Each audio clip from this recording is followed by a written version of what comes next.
好歡迎大家咧翻到嚟咧，我哋第3個專題講座嘅環節啦。咁我哋而家就即刻開始我哋第3個環節啦。咁第3個環節咧，我哋叫做網絡攻擊事故發生之後咧，企業點樣快速止損同重啟業務。咁今日好高興啦，今日我特別非常犀利啦，請到5位嘉賓啦，比頭先多5位嘉賓嚟到同我哋分享呢個 topic 嘅。咁我哋有咧事不宜遲，我哋請佢上嚟先啦。咁第一位就係中信國際電訊信息技術有限公司網絡安全顧問劉進新博士 Dr. Liu。咁好似可以就座先啦。第一個係啦，跟住咁第二位就係富士膠片商業創新香港有限公司資訊安全營運主管馬志成先生啊 Jason。第三位咧就係訊飛科技有限公司安全運營經理李維堅先生阿堅。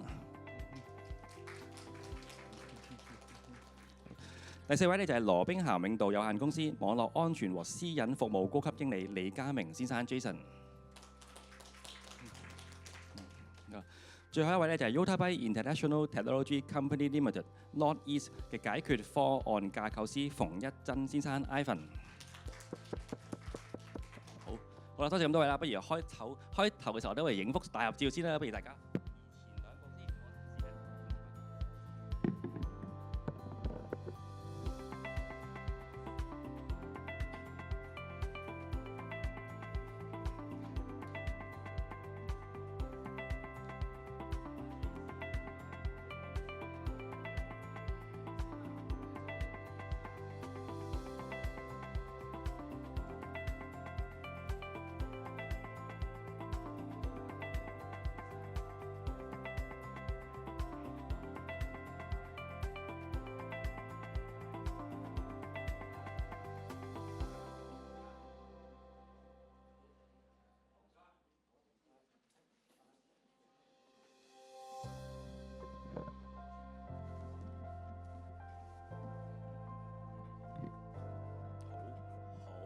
好啦，咁大家就座啦，咁我哋而家正式開始啊！咁今日我哋個第3個專題討論環節咧，就係講一啲事故發生，即係我哋嘅 incident response 嘅 procedure 啦。如果真係事故，咁企業點樣去減少自己嘅損失？咁開始嘅時候咧，頭先我初步介紹過幾位嘉賓啦，不如我俾少少1-2分鐘時間，咁大家咧可以做一個同大家觀眾咧介紹下自己啊。不如我由最近我呢邊開始，咁輪流介紹啦。好啊，我交俾你先，好冇？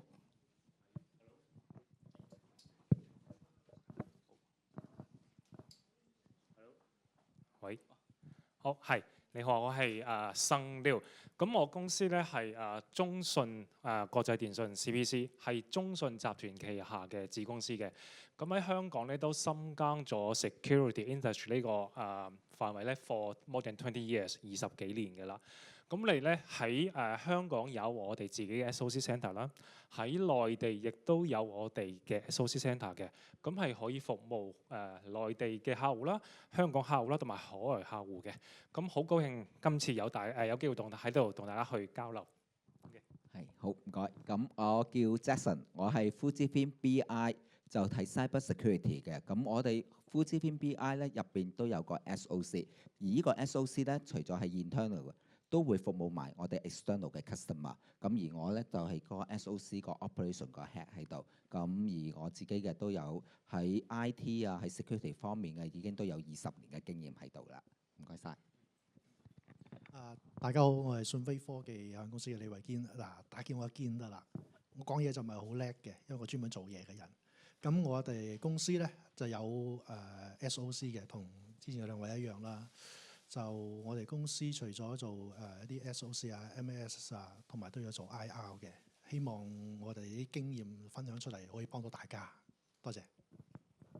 Hello， 大家好，我叫 Jason 啦 ，from PwC Dark Lab 嘅。咁我哋喺香港，即係我喺呢行都做咗10年度啦。咁我哋呢行都做唔少嘅一啲 incident response case 啊。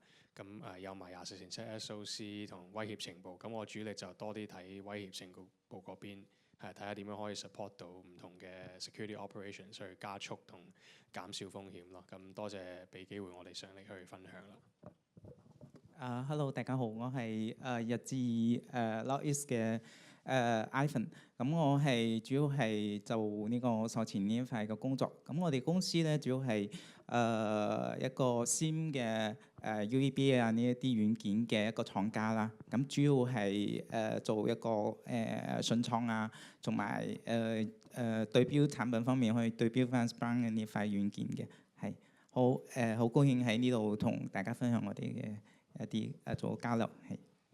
好，唔該晒，都歡迎晒呢5位嘅專家今日同大家分享啦。咁今日個講座題目啦，咁就係啲關於事故發生後。咁我講少少 background 啦，可能大家都覺得奇怪啦。我哋頭先幾個題目都係講話點樣預防啲事故啊，點樣做一啲嘅regular assessment 去防止，即係希望冇，大家都希望冇事嘅。咁應該係特別會講話有事咁點算咧？唔係我防止冇事咪得咯咁啊。咁其實我同大家分享一樣嘢先啦。其實我之前出席過啲唔同嘅講座啦，咁就有啲嘅嘉賓嚟自啲大機構嘅，佢真係大公司嘅啲師嫂嚟嘅。佢就講話其實而家係做 cyber security 好難做啊。而家都唔再係即係佢嘅 perspective 都有講話，佢而家唔再係點樣保護自己啦，唔再講保護自己啦，就係佢哋話預咗自己會俾人攻擊，預咗自己會賴嘢，預咗自己當日受到攻擊嘅時候，去安排緊，去計劃緊。點樣去到修復啊，或者點樣減低嘅自己嘅損失啊？咁當才頭先如果有聽我哋講咗，知道其實大公司同埋中小企面對網絡安全嘅風險咧，其實係差唔多。連大公司嘅佢哋自己睇咁多 system，咁佢哋嘅 system 一定係最安全咁滯啦。但係佢自己都已經有個心理準備，係話要assume 自己會中招嘅時候，咁我諗大家中小企更加需要。其實呢一個 topic 或者呢一個 mindset 咧，大家都需要去即係要有呢個咁嘅 mindset 去預防咧。咁呢個香港 Share 當然啦，香港 Share 其實一直咁多年做咗喺香港，其實其中一個服務就係幫人做一啲嘅 incident response，即係叫做如果遇到事故嘅時候咧，咁我哋要點樣處理咧？剛才 Otto 頭先我哋都介紹過，其實我哋好多時我哋提供一啲叫做電話諮詢嘅，即係你有乜事打嚟，咁我哋就教你點處理啦。咁但係其實好多中小企同我哋講翻，我都唔係 technical 嘅人嚟嘅，你教完我都唔知點 handle 啊，即係或者係佢哋都唔知點樣埋手。咁就所以好高興今日我哋專登揀選呢個題目咧，其實俾咁多嘅 service provider 去分享下佢哋究竟一啲嘅自己嘅機構啦，或者自己公司提供啲咩服務，點樣幫到大家咧？喺遇到事故發生嘅時候，無論啲保安事故，包括一啲網絡特殊軟件啊、釣魚攻擊啊，咁其實佢哋有乜嘢應該要做咯？咁好快我哋第一個問題啦。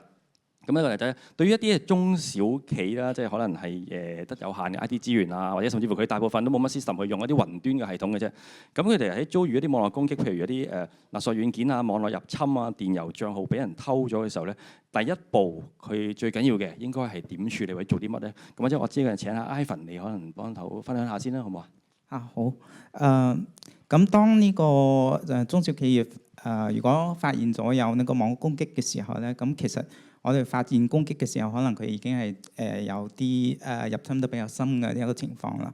咁我覺得分開兩步走。咁第一步咧就係話我哋先去做呢個隔離嘅動作，就先針對呢個明確嘅受害嘅資產啦，咁明確嘅攻擊者去做呢個隔離。咁舉個一個相似嘅例子啦，就係好似我哋嘅2020年呢個疫情嘅時候啦，咁我哋對呢個疫情嘅呢個動作咧，首先係先做一個集中嘅一個病人嘅隔離，然後去防止呢個感染繼續去擴散。咁然後我哋會可以爭取翻一個時間去做呢個分析啊，去做處理嘅呢個動作啊。咁第二步咧，如果我哋有一啲專職嘅安全嘅分析人員啦，咁我哋可以去分析翻，去做一個溯源，去睇下呢個攻擊係點樣去嚟嘅，然後影響到邊啲機器，點樣去做一啲處置，有冇有數據嘅備份啦，然後點樣去做恢復呢一塊嘅動作。咁如果冇一啲安全分析嘅一啲團隊係嘛咧，咁我覺得都可以話去聘請翻一啲外部專業嘅一個安全嘅運營團隊啦，去做呢一塊嘅一個動作啊。咁喺隔離方面咧，就其實我哋都有好多種嘅方案啦。咁比如講係最簡單直接嘅就係斷網啊，斷咗呢個網絡嘅話，咁呢個攻擊就會暫時即係會停止擴散啦。咁第二個咧，如果我哋企業有安裝到 EDR 咧，咁 EDR 本身佢可以去做呢個聯動去做一個隔離嘅動作啦，啊，然後包括一啲勒索病毒嘅咁處置嘅話，咁 EDR 本身佢可以設置一啲防護嘅一個策略啦，去做呢個勒毒病毒嘅呢個防護啊，同埋數據嘅一啲備份咁樣嘅動作啊。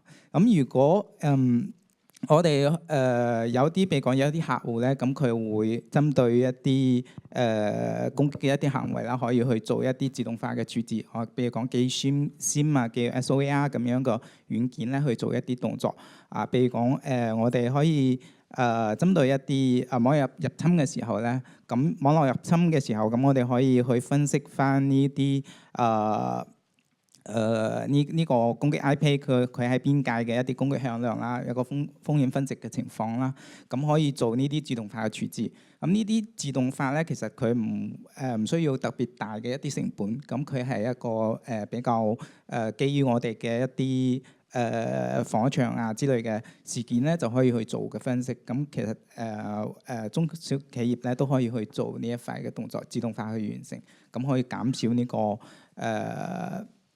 個擴散啊，然後更加快嘅一個響應係。好啊，唔該，Ivan啊，你都俾咗好多專業嘅意見大家啦。咁另一個問題就係中小企都係其實大家都知道資源緊絀啦。咁遇到事故嘅時候，我假設啦，真係佢淨係可以攞到5萬蚊，大概我舉例啦，5萬蚊嘅應急錢。真係可能擠出嚟揾應急錢，咁嘅時候有乜嘢措施你哋覺得係必須係喺最短嘅時間要即刻做去減少嘅損失咧？同埋如果我哋頭先Ivan 佢係過好多嘅唔同嘅服務啦，如果你真係可能光顧緊一啲我哋叫做managed security 嘅 service， 即係啲幫你睇住成個 security 嗰啲嘅 render 幫你睇住成個 security 嘅 service， 有啲乜嘢係需要即係同佢哋傾嘅時候要擺喺一個叫我哋嗰啲 contract 嘅 terms 裏邊，有啲 service level agreement， 有乜嘢需要擺上去，令到即係有事嘅時候佢真係可以 meet 到你哋嘅 business 嘅 requirement 咧？咁呢個位我請阿 Dr. Liu 你可能幫手去答。係，多謝。頭先個問題咧我可能會量化啲具體嘅數字講下。For example，我以5萬蚊作為例子啦。咁5萬蚊係咪事後要投入咁多咧？咁我舉個例子，其實我哋之前做過 instant response 客戶係一間內地嘅東莞嘅廠，咁就俾人 ransom 咗。佢之前冇做任何嘅 preparation 嘅，咁咪即時 call 我哋係啦，咁咪 IR team 啦，跟住 form 個 group。做個初步嘅分析，跟住咧 evaluate 到底係邊度出咗事，可能要點樣做，我哋即時俾個 plan 出嚟，跟住佢哋就要報 budget。報 budget 嘅話，如果我哋老細岌頭話喂要救啦，咁樣就幫佢救翻晒嗰啲ransom 咗嘅主機。咁大概佢哋有幾百個主機咁樣啦，最後埋單大概係6萬蚊左右嘅港紙。OK， 咁 more or less the same as 5萬蚊嘅 budget 啦。咁但係呢個5萬蚊如果係咁嚟使嘅話咧，如果大家係有 plan 嘅話咧，有啲係唔值嘅。咁點樣唔值邊個位咧 ？For example， 出咗事之後先再投入5萬，咁就不如出事之前投入3萬，令到出事嘅概率遠遠降低。OK， 降低咗之後，令到你個 exposure 嘅風險，如果以dollar size 為計，你出事之前可能會損失10萬，你投入3萬，令到你嘅損失降到去2萬蚊左右。咁2萬蚊你出咗事之後，你仲有2萬蚊嘅 budget 做 instant response， 咁你就可以判斷咯，我到底值唔值得用呢嚿錢嘅嘢去救嗰個價值2萬蚊嘅嘢。咁有一個好好嘅 dollar size 出嚟嘅話，大家就容易做個 judgment 啦。OK， 咁當然啦，你事前嘅準備係會令到你嘅 exposure 嘅風險，一旦損失嘅時候，嗰個 dollar size 盡量壓到最低嘅話，咁後邊嘅錢值唔值得投入嘅話，咁你可以話我都蝕咗咪蝕咗咯，得萬零蚊嘅啫，我不如唔救啦咁樣樣。咁但係有啲咩手段係可以降低咧 ？For example， 我舉個例子啦，一啲基本嘅 firewall 啦、EDR 啦、backup response 啦，同埋好重要嘅同 instant response 有關咧，就係一個 plan， 一個 plan。咁 plan 咧其實係俾咗出嚟，係大家話有時出嚟到底要 call 邊一個人 ，expect 對方喺幾耐之內 respond 到你，有啲咩手段你可以做咗先嘅？到底係要即時熄機斷電賴網，定係會報警 click click 所有嘢？要個 plan 係預先準備好晒嘅，到時候就跟 plan 走㗎啦。咁同埋第二個問題咧就係、是，咁有啲咩 terms 係寫落個 instant response 嘅嗰個 contract 嗰度？一定要有嘅。咁有呢啲 SOA 嘅目的係點樣樣咧？就係、是、大家有個底嘅。其實有好多時候咧，出咗事之後，大家係會驚求救無門啊，或者係求救咗啦，對方話應咗機啦，但係唔知再幾時 follow up，呢個時候真係最痛苦嘅。OK，咁但係如果有咗一個 SLA 個 figure 喺度，話 for example，對方7/24應機 ，OK 呢個重要啦。第二個應機之內4個鐘頭，舉個例子，4個鐘頭之內會俾到個 action plan 俾你 ，OK， 或者係根據之前嗰個 drill test 嘅 plan，我下一步 action 要指導你點樣做。2日之內做個初步分析，7日之內幫你做晒嘅restore 啊，或者係俾翻個 root cause analyse 俾你。呢啲咁嘅時間性嘅嘢清清楚楚喺度，咁大家就有晒 plan 做嘢嘅話咧，你個損失就會預計到。當你預知道係點樣為之一個損失，喺咩時間之後有啲咩會 happen 嘅話咧，你嘅人嘅心就會定咗，你老細嘅心又會定咗。咁 well organized 嘅話咧，但係其實大家要應對嘅話就唔會有做錯嘢嘅情況出現嘅啦。大致係咁樣樣。好，唔該多謝你話，其實咧，Doctor都講咗一個好重要嘅 point 咧，就係我都認同嘅，就係咧有一個叫做事故應變計劃。其實香港商咧喺早2年咧出咗一份咧叫做事故應變嘅指南嘅，咁所以咧其實都賣廣告啊，係其實幫大家咧係中小企咧去制定翻協助佢哋啦，制定翻一份屬於自己機構，即係切合自己嘅業務嘅一啲嘅指南。咁其實裏邊當然佢唔能夠羅列到話你每一個情況點處理嘅，但係佢俾咗一啲 insight 大家，或者俾咗一啲方向大家。如果你遭受網絡釣魚攻擊啊、軟件攻擊啊、唔同嘅攻擊嘅時候咧，你哋有咩需要做？其中一樣嘢啦，其實如果唔知大家知唔知佢牽涉一啲個人資料嘅時候咧，大家係需要有機會去通報翻私隱專員公署，因為呢個機會牽涉個人資料，即係譬如有啲嘅個人資料泄漏啊咁咧，呢樣嘢其實係需要做。咁大家如果有時間可以都參考嗰份指南啦。咁當然啦，嗰份指南就係一啲一啲免費嘅 resources 啦，咁但係當然今日咁多專家，或者當然繼續問啲專家嘅問題，可能俾多啲更 detail 或者更 concrete 嘅 action 大家啦。咁之後第一個問題就我想問下啦，好多企業咧事故都會用一啲嘅service provider 啦，幫佢去處理，因為大家都未必有個 resources 去處理啦。咁但係其實佢都唔確定咧，其實嗰啲 service provider 係咪即係全面可以幫到你去解決個問題，定係其實佢嚟到同你講話你 format 咗部機，或者你將部機鏟晒佢裝過咁就冇事咧？咁呢啲真係點樣確定佢哋係全面，或者係復原之後係咪安全？有冇啲係簡單嘅清單啊，俾啲企業去調查或者係去檢查個 service provider 嘅質素咧？咁呢樣嘢，不如我請阿 Jason 咧，可唔可以分享下？好啊，唔該。咁其實我今日都準備咗2個好 simple 嘅 checklist 俾大家嘅，一個咧就係 instant response， 另一個咧係點樣做 system recovery。其實我首先講嘅 instant response 嗰邊 ，instant response 邊咧我就鋪排咗有5個 main points 喺度嘅。第一個 point 嘅話係 instant response 嗰邊個 checklist 咧，就係我哋會做翻個 verification， 就係話睇翻我哋個 service provider 個 qualification， 佢哋有冇 reference case。跟住我哋會睇埋佢哋個 SOW， 好似之前我哋咁講，佢冇 define 好清楚個 scope 咧，係做個 investigation 係喺邊幾多個 system 幾多個 level 去做，同埋有冇 define 一個好清楚個 timeline， 幾時做 investigation， 幾時 provide 個 report， 幾時做 data collection 喺度。咁呢 part 咧已經係做咗第一陣嘅 verification 個 vendor 或者 service provider 嘅 verification。第二個 step 咧，我哋就會睇翻佢點樣去收納我哋或者我哋搜證所有個 evidence collection 喺度，係咪呢個所有我哋 investigate 嗰啲 system 係咪全面？所有 system log、event log、security log、even file system 或者 memory dump 都做齊晒喺度，同埋最重要嘅，佢有冇 record 翻咧？幾時做？幾時攞？去邊個攞？攞完之後點樣處理？咁呢個咧成個 evidence 係點樣處理，佢都要寫翻喺度。呢個第二個 point 啦。第三個 point 就真係喺度 investigation。investigation 嗰邊嘅，佢係咪真係有做到個 root cause analysis？ 有冇做到個 attack path？ 即係話幾時攻擊、幾時入嚟、喺邊度入嚟，同埋有冇 list 收翻咧所有啲 IOC 或者係 IP address 啊、file system 啊、URL 係邊啲俾人 hack 咗，或者係經過依啲 IOC 入嚟 hack 我哋個 system 喺度。咁呢個係第三個 point 啦。而第四個 point 就係話我哋個 service provider 其實做一個 investigation instant response 有冇定期做翻個 update 出嚟？有冇話我會話今日或者聽日咧會俾個 initial report 出嚟，同埋跟住我 next step 會係點樣做？有冇 keep check 翻我哋所有 activities 喺度？咁而頭先我講有5個 point 啦，第5個 point 嘅比較容易漏咗嘅話咧，當我哋攞晒啲 evidence 出嚟嘅。其實有時咧入邊啲 evidence 有我哋啲 personal data 嘅。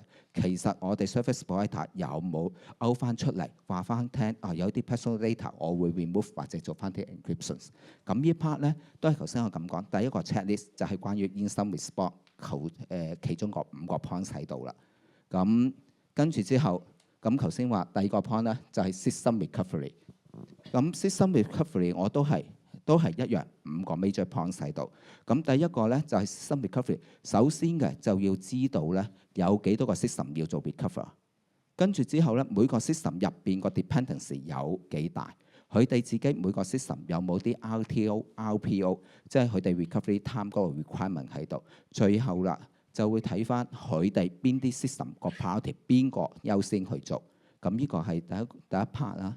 咁第二個 point 嘅話咧就係當 system recovery 之前嘅，其實我哋攞咗個 restore image 咧，有冇 double check 翻咧入邊仲有冇啲 malware 或者啲惡意軟件或者 backdoor 喺度？我哋係咪揾咗出嚟，然後 remove 咗，先 restore 翻落個 system 度？咁第三啦，當我哋 restore 咗落個 system 度，其實呢個 vendor 或者 service provider 有冇做翻個 scanning 喺度？有冇再揾翻有冇啲漏洞啦？同埋有冇做到我哋叫做 hardening？會唔會有啲 open port 啊？一啲或者冇需要嘅 application， 其實係咪仲需要？係咪 remove 晒佢？就係 solve 翻成個 OS 嘅 system。咁 restore 咗之後，其實有樣嘢嘅都要 follow up 嘅，就係做翻個 monitoring 個 on-term monitoring。例如我 restore 咗 system 啦，我冇裝到 UTM 或者啲 EDR 去 keep 住 monitor 翻，會唔會仲係呢個 system 有啲異常嘅行為喺度？咁然後咧就係做翻個報告出嚟啦，就 make sure 呢個 image 係乾乾淨淨 restore 翻好正嘅。咁同埋頭先講都係第5個 point 啦，就係 final report 啦。呢個 final report 其實都好重要，就係話我哋 restore 翻個 system， 其實係咪全部 restore 翻晒咧？有幾多 restore， 有幾多 restore 唔到啦？跟住嘅 monitoring 嗰段時間嘅有冇啲咩 abnormal 嘅 activities 出嚟啦？咁同埋咧最後嘅有一個 point 咧都會話，其實咧每份 report 嘅應該都會有份 long term 嘅 recommendation， 講翻之後嘅點樣防止翻個 system 係 corrupt 啊，或者俾人 hack 咗入去，有啲乜嘢 recommendation 放翻落去。咁我都可以好簡單咧就講翻呢2個 checklist， 每個 checklist 嗰5個 main points 喺度啦。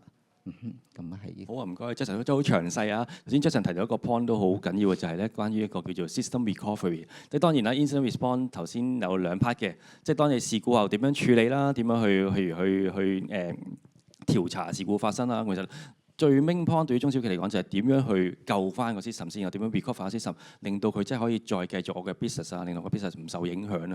咁但係可能我救翻之後啦，咁你一樣可能中小企大家都擔心啊，即係我就算我自己中招，我係僱主，我都會擔心你一樣就係話，咦咁我點樣確保我唔再中招啊？即係我中咗一次，我點樣確保我唔中？定係我會唔會整完之後，我過2日又俾人攻擊，咁點算啊？咁點樣確保唔會俾同一個漏洞或者俾個系統再受攻擊呢樣嘢？咁都係中小企好關心嘅一個問題。咁呢樣嘢不如我請阿 Jason 咧，可唔可以分享下佢哋經驗或者佢哋咩見解好冇？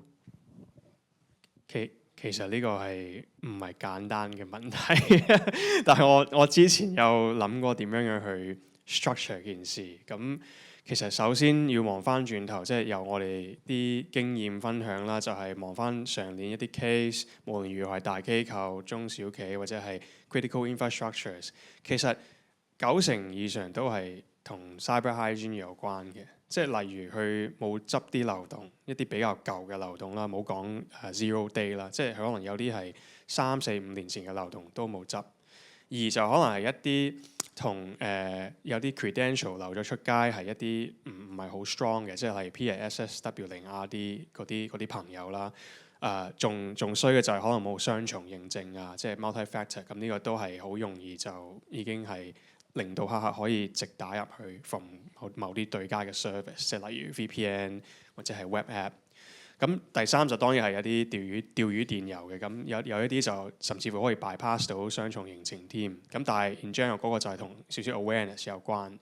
咁翻 to 點樣去備防呢個再重新發生咧？咁其實圍繞住一啲 cyber hygiene， 又係首先係要望翻轉頭。咁 hardening，即係我完全同意，可能 Dr. Liu 之前你講，我3萬蚊或者係6-7成嘅 budget，你就要花喺一啲 system hardening 或者 application hardening 嘅一啲set up 咯。即係例如個窿係漏洞發生嘅，咁唔該你望翻轉頭你嘅 patch management、你嘅 hygiene management、你scanning 係咪做得 frequent 嘅？你執啲窿係咪執翻一啲 critical 啲出邊黑客已經攻擊緊嘅一啲漏洞啦？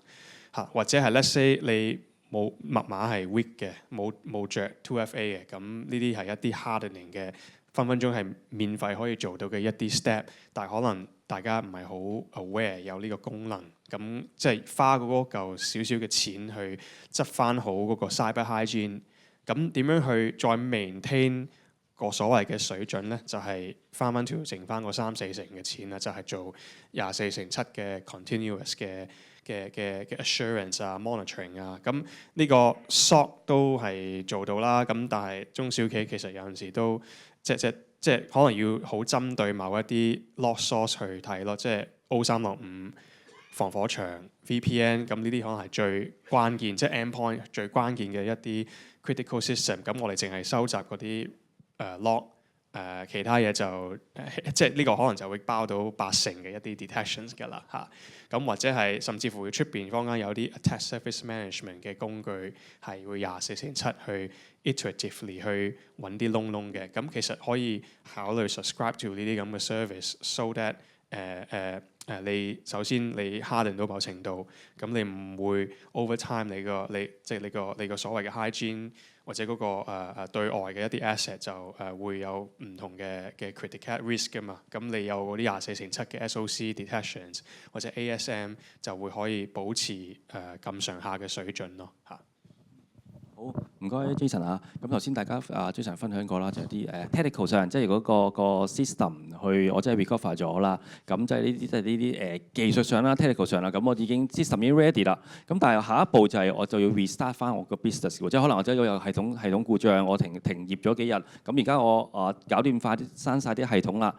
咁究竟其實我最 core 都係講點樣去 resume 個 business 嘅啫，同埋我究竟係 continuous run 個 business 嘅時候有啲乜嘢需要關注嘅地方嘅。咁譬如我覺得堅可唔可以分享下咧，或者一啲案例分享下咧？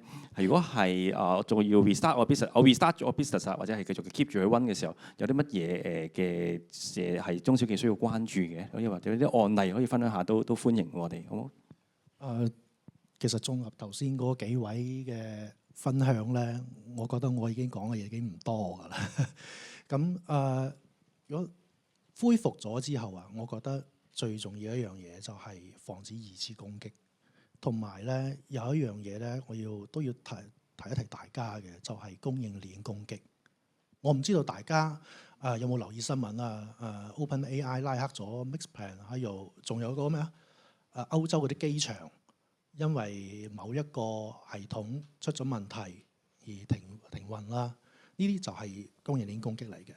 所以我哋系統恢復咗之後咧，我哋一定要除咗漏洞掃描啊、backdoor 啊，同埋作 AD 要改密碼啦，呢個都要過嚟留意一下。你 update 你嗰啲第三方軟件啊，呢個就好緊要。因為而家黑客攻擊咧已經唔係着重於面對面打你㗎啦，旁敲側擊攻擊你嘅供應商，或者係假扮，即係頭先嗰兩場個嘉賓分享就係假扮你嗰啲客戶啊、合作伙伴嚟欺騙你嘅。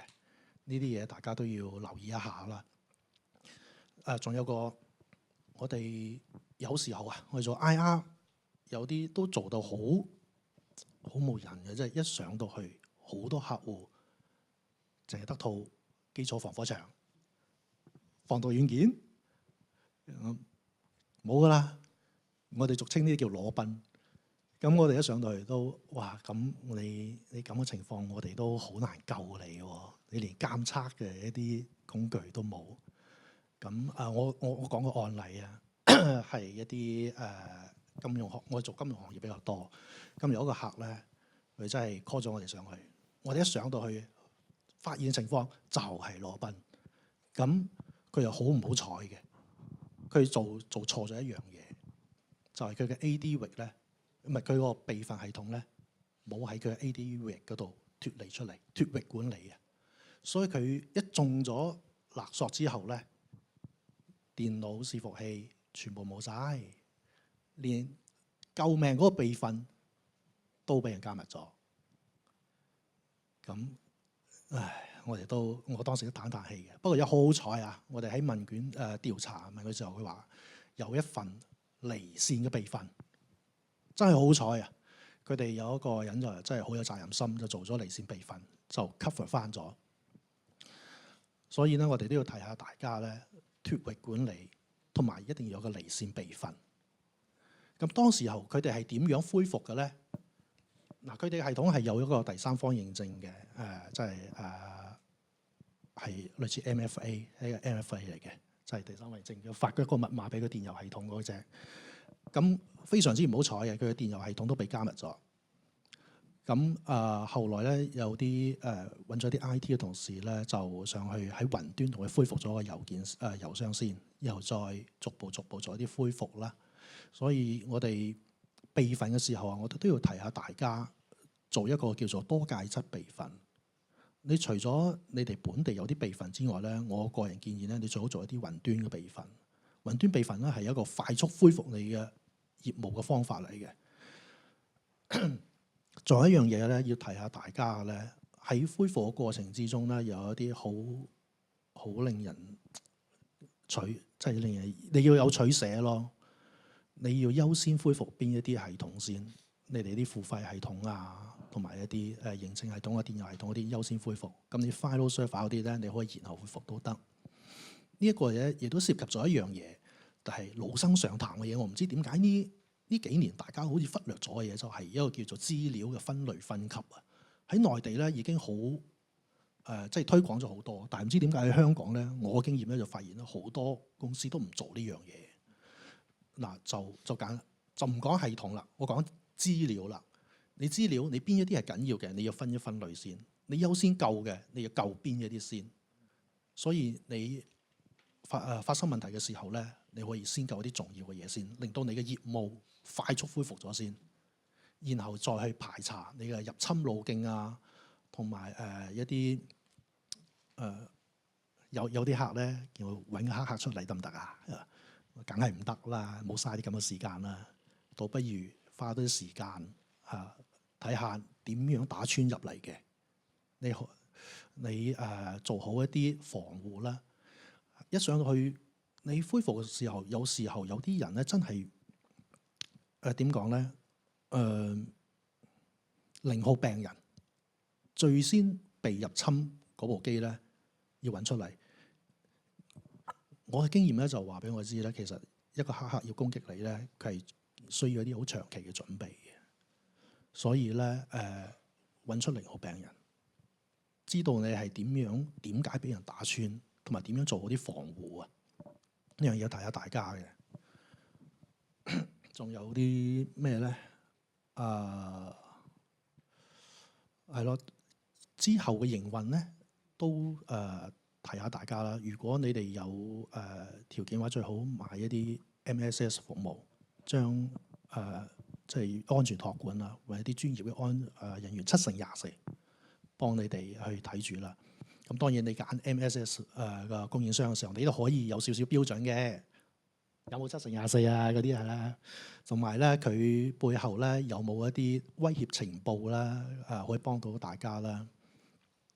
而家有一啲 MSS 服務商咧，就會提供一啲工具俾大家嘅。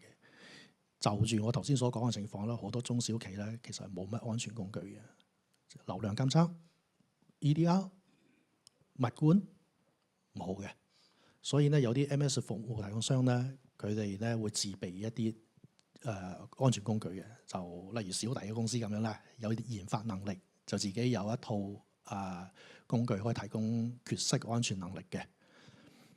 所以你揀服務供應商，盡量揀一啲有7/24啊，有可以提供安全能力啊。最後咧可能有啲增值服務，有 IR 俾你咁樣。就算你冇 IR，你唔需要 IR， 咁你可以將啲 IR 轉成一啲滲透服務啊，或者係一啲流動掃描服務啊咁樣，咁可以幫住你持續落去做一啲安全嘅防護咯。就咁多啦。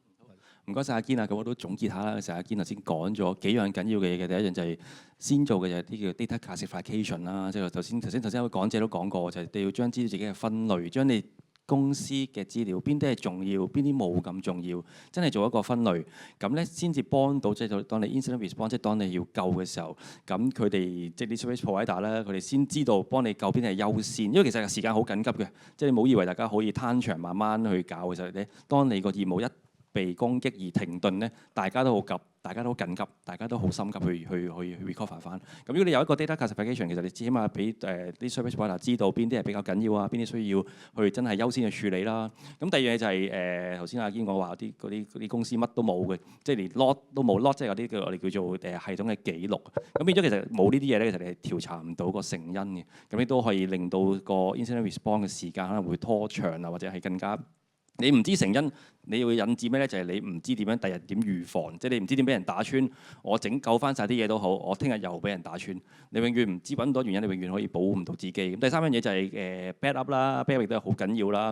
咁起碼第一樣嘢就係第一樣嘢幫你即係 recover 翻你個 system， 救翻啲 data， 救翻個資料，令到可以再做生意啦。咁有啲可能大家睇新聞都睇過啦，之前韓國啦有個數據中心咁遇到火災，咁結果發現原來冇 backup 嘅，咁就佢哋損失好慘重啦，即係除咗話數據損失之外，亦都有一啲不幸嘅事件發生啦。咁其實呢三樣嘢我諗大家都非常緊要啦 ，incident response。但我相信呢三樣嘢咧我哋幾位專家都幫到一定可以幫到大家嘅。所以大家陣間可以咧，再有時間可以再同佢哋過去隔離 T2 嗰度咧，同佢哋傾下偈，睇下呢三個方面，睇下點樣幫到大家。咁因為時間咧都差唔多，咁啊由我就預備嘅問題就問完啦，或者台下有冇咩問題想問幾位專家嘅？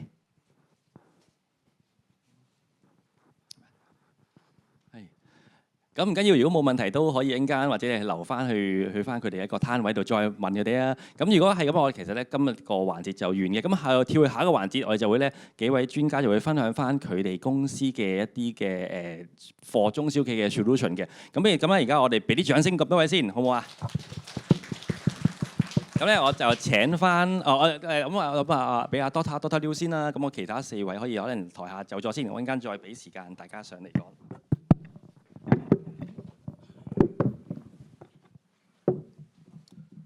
好啦，咁好多謝大會俾個咁嘅機會俾我哋介紹下啦。咁首先register QR code 先，我哋 for 呢個 package 咧，今日有啲 special offer 俾大家方便用嘅。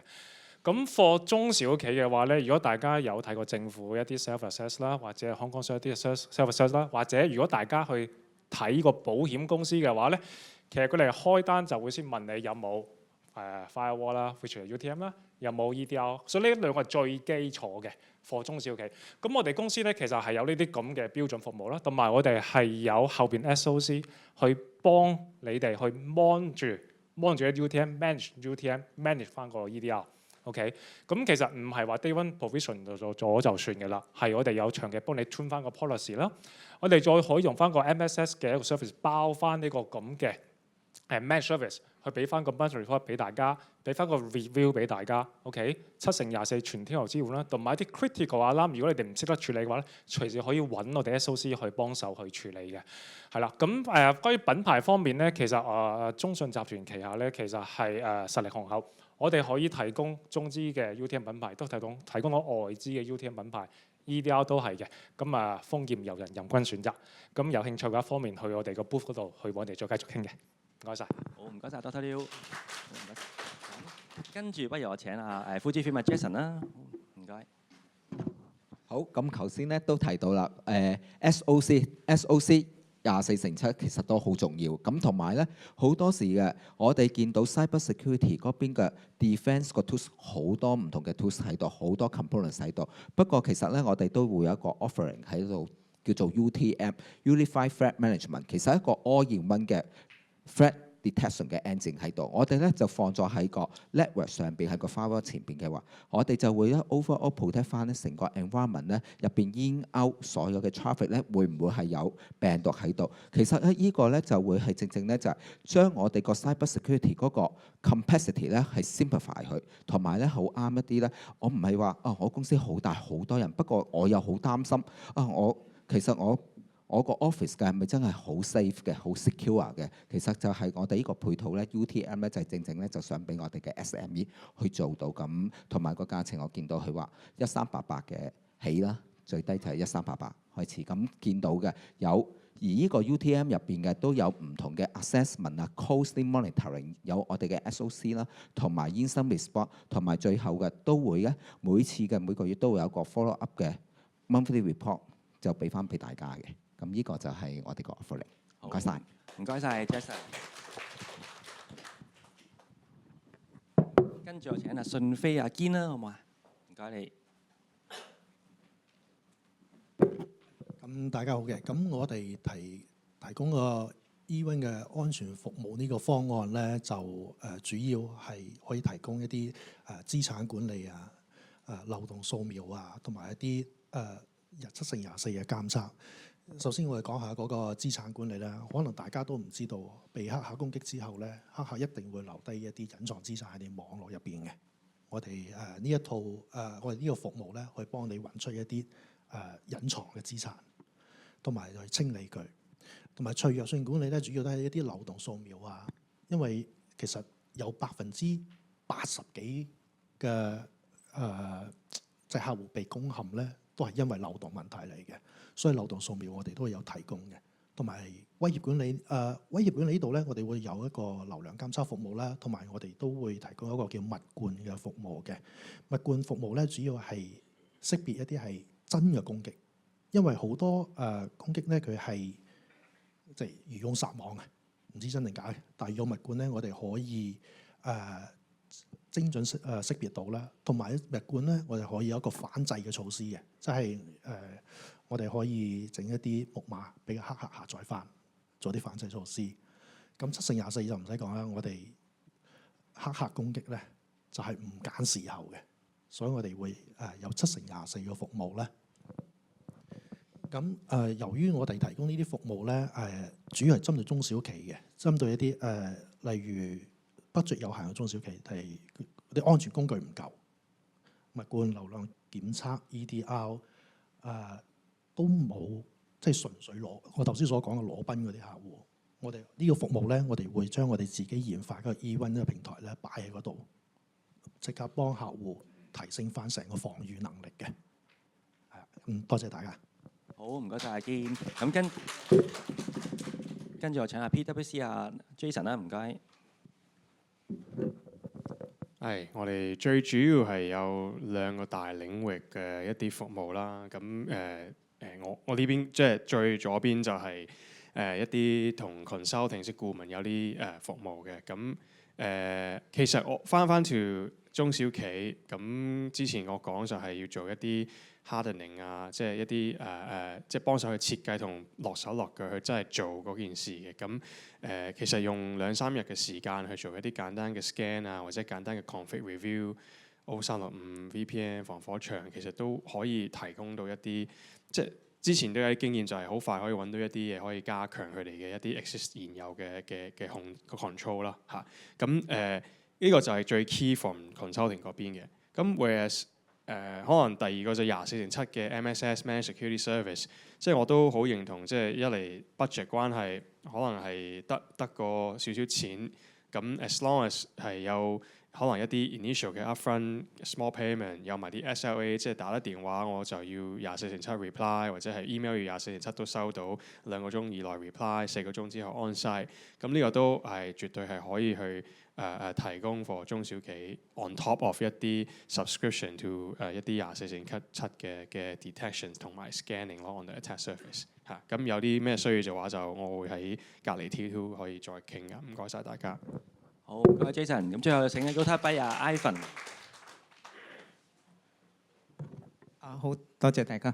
咁我哋係呢個SOC 上邊嘅主要組件啦，SIM 同埋 UVA、SOA 咁樣嘅軟件廠家。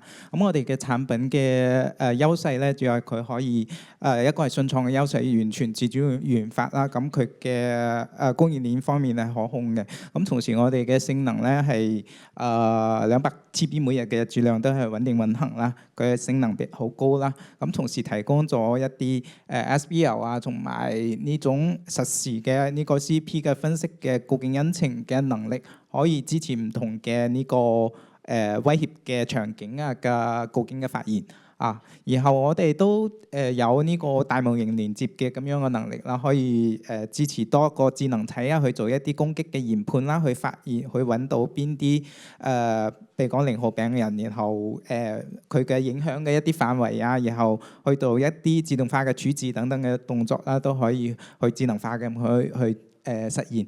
咁另外咧，我哋嘅即係軟件咧有一個好高嘅靈活性啦。咁 dashboard 啊、report 啊之類嘅都係可以好靈活咁去做呢個配置嘅。啊，然後都有呢個多個行業嘅一個實施經驗啊，金融啊、營商啊、能源啊等等嘅經驗，然後我哋都有呢個培訓嘅機構同合作伙伴啦，去提供一啲 search 去保證呢個實施同埋運營方面嘅服務係。多謝大家。好，唔該晒 Ivan 啊，咁都好多謝幾位嘅專家同我哋分享啦。咁不如我哋俾多次掌聲幾位專家好唔好啊？